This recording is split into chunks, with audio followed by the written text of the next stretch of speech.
ये आकाशवाणी रायपुर है। छत्तीसगढ़ी समाचार बुलेटिन के संग स्मिता शर्मा के जय जोहार। अब सुनो आज के प्रमुख समाचार।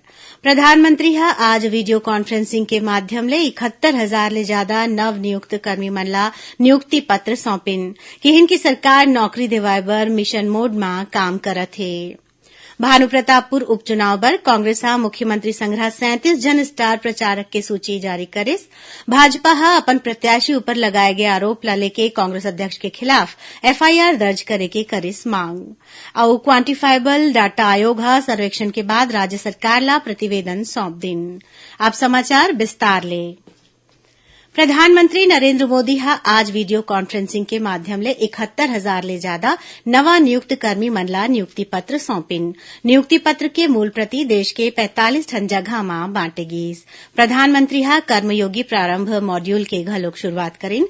ये मॉड्यूल आने सरकारी विभाग में नवा नियुक्त कर्मी मन बर ऑनलाइन अनुकूलन पाठ्यक्रम है।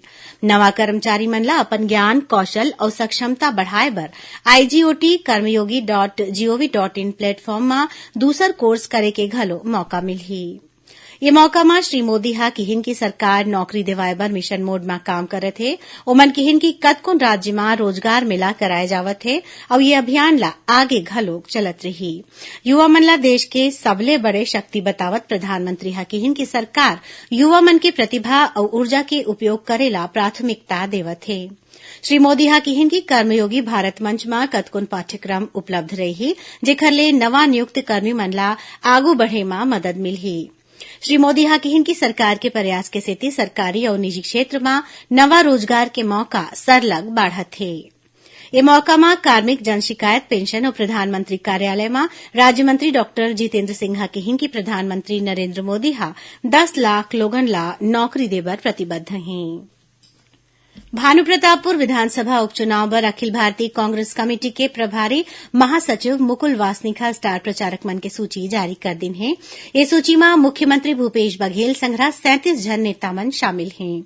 इमा प्रदेश प्रभारी पीएल पुनिया, प्रभारी सचिव डॉक्टर चंदन यादव, प्रदेश अध्यक्ष मोहन मरकाम, गृह मंत्री ताम्रध्वज साहू और स्वास्थ्य मंत्री टीएस सिंहदेव संघरा दूसर मंत्री मन ला घलो शामिल करेगे है। इसी बीच भानुप्रतापपुर उपचुनाव में भारतीय जनता पार्टी के प्रत्याशी ब्रह्मानंद नेताम ऊपर लगाए गए आरोप के खिलाफ आज भाजपा के आने मंडल के नेता कार्यकर्ता और पदाधिकारी मना शिकायत करत प्रदेश कांग्रेस अध्यक्ष मोहन मरकाम के खिलाफ पॉक्सो एक्ट में एफआईआर दर्ज करे के मांग करेन। भाजपा शिकायत में कहे है कि प्रदेश कांग्रेस अध्यक्ष पीड़ित नोनी के पहचान ला सरेआम उजागर करिन है जौन पॉक्सो एक्ट की धारा 23 के तहत अपराध माने जाते हैं। वहीं भाजपा विधायक और भानुप्रतापपुर उपचुनाव प्रभारी बृजमोहन अग्रवाल भाजपा के उम्मीदवार ब्रह्मानंद नेताम पर कांग्रेस डहर लगाए गए आरोप ला साजिश बतावत किहिन कि उनकर खिलाफ अतका बछर में न तो कोनो शिकायत करे गे है और न ही कोनो जांच। ओमन किहिन की कांग्रेस के आरोप ले साबित होते कि ये सब साजिश के तहत होए है। भेंट मुलाकात कार्यक्रम के दौरान मुख्यमंत्री भूपेश बघेल आज राजनांदगांव विधानसभा क्षेत्र के ग्राम सुरगी में जिला सहकारी बैंक के शाखा और मनकी में धान खरीदी केंद्र खोले संग्रह कतकोन घोषणा करिन। कार्यक्रम में सुरगी के किसान मन 100 ट्रैक्टर पैरा दान करिन। मुख्यमंत्री किसान मन डहरले करे जावत पैरा दान के तारीफ करत किहिन कि गोधन न्याय योजना बर ये सहभागिता सीखे के लईक है। ए मौका में मुख्यमंत्री पैरा दान बर ट्रैक्टर ला हरा झंडा दिखा के रवाना करें। छत्तीसगढ़ी समाचार बुलेटिन आप मन आकाशवाणी रायपुर ले सुना था। छत्तीसगढ़ के खबर ले है आपकी वास्ता और खबर के विश्वसनीयता ले है हमार वास्ता। आकाशवाणी समाचार रायपुर के प्रादेशिक समाचार बुलेटिन के संगे संग हमार समसामयिक कार्यक्रम आप रेडियो के संग अपन मोबाइल में घलो सुन सकत हो। आकाशवाणी समाचार फेसबुक, ट्विटर और यूट्यूब में घलो हावय। हमार फेसबुक पेज हरे Chhattisgarh news on AIR, Twitter handle CGAIR news और हमार यूट्यूब चैनल हरे छत्तीसगढ़ AIR न्यूज। तो अब रेडियो के संगे संग आपके मोबाइल के माध्यम ले हम आप तक पहुंचत हन। छत्तीसगढ़ के हर खबर पर सुनत रहो आकाशवाणी समाचार। अब आगू बढ़बो बाचे समाचार कोती। क्वांटिफाइबल डाटा आयोग हा सर्वेक्षण के बाद राज्य सरकार ला प्रतिवेदन सौंप दिन है।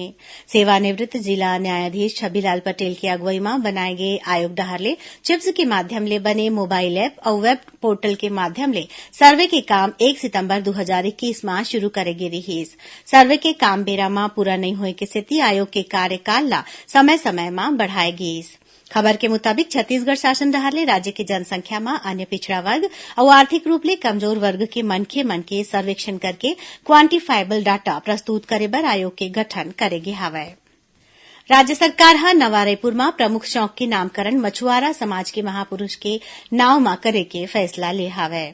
रायपुर के पंडित दीनदयाल उपाध्याय ऑडिटोरियम में विश्व मत्स्यिकी दिवस में राखे गए कार्यक्रम में मुख्यमंत्री भूपेश बघेल हा कहिन कि मछुआरा समाज की भूमिका प्राचीन काल ले अभी तक गर्व के रहे है। ओमन कहिन कि राज्य सरकार हा मछली पालन ला कृषि के दर्जा दे हावय। ये फैसला ले मछुआरा मन ला 0% ऋण और दूसर सुविधा मिलत है। कार्यक्रम में मछली पालन ले जुड़े 31 जन हितग्राही मन ला मोटरसाइकिल सह आइस बॉक्स और 7 हितग्राही मन ला 4 पहिया गाड़ी देगीस। प्रदेश में काली 23 नवंबर के मितानिन दिवस मनाए जाही। स्वास्थ्य मंत्री टीएस सिंहदेव हा पंच और सरपंच मन ला चिट्ठी लिख के मितानिन दिवस में ग्राम पंचायत में कार्यक्रम करके मितानिन मन के सम्मान करे के अपील करिन है। ओमन कहिन की पोषण स्वास्थ्य और जागरूकता के क्षेत्र में मितानिन मन हा बड़ सुघर काम करिन है। ओमन हा हमर प्रदेश के गौरव हावय। राज्य बने के बाद प्रदेश हा स्वास्थ्य के क्षेत्र में जौन प्रगति पाए है वो हा मितानिन मन के प्रयास के बिना संभव नहीं। स्वास्थ्य के संगे मितानिन मन हा महिला सशक्तिकरण जैसन सामाजिक मुद्दा ऊपर घलो काम करत हैं। ओमन हा राज्य सरकार के कतकोन कल्याणकारी योजना के अधिकार ले घलो समुदाय ला जोड़त हैं। प्रदेश में धान खरीदी के आंकड़ा 10 लाख मीट्रिक टन ले पार हो गए है। एखर एवज में किसान मन ला 2100 करोड़ रुपया ले ज्यादा की राशि के भुगतान करेगे हावय। धान खरीदी के संग कस्टम मिलिंग बर धान के उठाव घलो करे जावत है। अभी तक 4 लाख मीट्रिक टन ले ज्यादा धान के उठाव समिति मन डहार ले करेगे हावय। राज्य सरकार डहाले ए बछर 110 लाख मीट्रिक टन धान खरीदी के लक्ष्य राखे गे हावय। खाद्य विभाग के सचिव टोपेश्वर वर्मा हा बताइन कि अधिकारी मन हा धान खरीदी व्यवस्था ऊपर सरलग नजर राखत हैं। उन्हें सीमा ले लगे राज्य मन ले धान के अवैध परिवहन ला रोके बर चेक पोस्ट के जरिया कड़ा निगरानी राखे जावत है। अब थोरकुन समाचार सारमा। भारतीय जनता पार्टी के प्रदेश प्रवक्ता संदीप शर्मा हा गरियाबंद जिला के धुरवागुड़ी में पुलिस और किसान मन के बीच हुए झड़पला दुर्भाग्यपूर्ण बतावत कहिन कि ये राज्य के कांग्रेस सरकार के नाकामी के परिणाम है। राजस्व और आपदा प्रबंधन मंत्री जयसिंह अग्रवाल हा कोरबा जिला के प्रियदर्शिनी इंदिरा स्टेडियम में राखे गए जिला स्तरीय छत्तीसगढ़िया ओलंपिक में शामिल हुईन। ए मौका में ओमन हा विजेता प्रतिभागी मन ला सम्मानित करेन। भारत निर्वाचन आयोग के निर्देश में दावा आपत्ति प्राप्त करे के ओखर निपटारा के और दूसर काम की समीक्षा बर रायपुर संभाग आयुक्त हा काली 23 नवंबर के आने मतदान केंद्र के भ्रमण करही। ए दौरान कोनो भी मनखे अपन समस्या और सुझाव दे सकत है। जिला रोजगार और स्वरोजगार मार्गदर्शन केंद्र रायपुर डहाले 10वीं ले स्नातक स्तर के युवा मन बर काली 23 नवंबर के पुराना पुलिस मुख्यालय परिसर में रोजगार मेला के आयोजन करे जाही। कोंडागांव जिला में यूनिसेफ के मदद ले छत्तीसगढ़ योग आयोग डहाले गर्भवती माई लोगिन मन बर योगाभ्यास कार्यक्रम कराए जावत है। और बिलासपुर शहर के सिरगिट्टी थाना क्षेत्र में एक ठन निजी तेल मिल में आगी लगेले हजारों लीटर के तेल जल गए। आखिर में प्रमुख समाचार एक घाव फिर। प्रधानमंत्री है आज वीडियो कॉन्फ्रेंसिंग के माध्यम ले 71,000 ले ज्यादा नवा नियुक्त कर्मी मन ला नियुक्ति पत्र सौंपिन। केहिन की सरकार नौकरी दिवाए बर मिशन मोड में काम करत है। भानुप्रतापपुर उपचुनाव बर कांग्रेस हा मुख्यमंत्री संघरा 37 जन स्टार प्रचारक के सूची जारी करिस।